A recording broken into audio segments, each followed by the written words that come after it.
இன்பத்தையே பங்கு வைத்தான் புன்னகை சொல்வது நன்றி.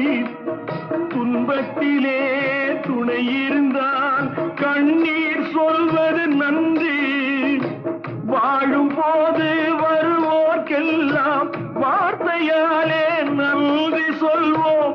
வாழும் போது வருவோர்க்கெல்லாம் வார்த்தையாலே நன்றி சொல்வோம். வார்த்தையின்றி போகும் போது மௌனத்தாலே நன்றி சொல்வோம்.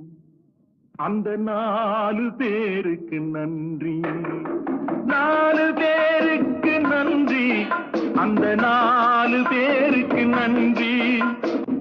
தாயில்லாத அனாதைக்கெல்லாம் தோள் கொடுத்து தூக்கிச் செல்லும் 4 பேருக்கு நன்றி, அந்த 4 பேருக்கு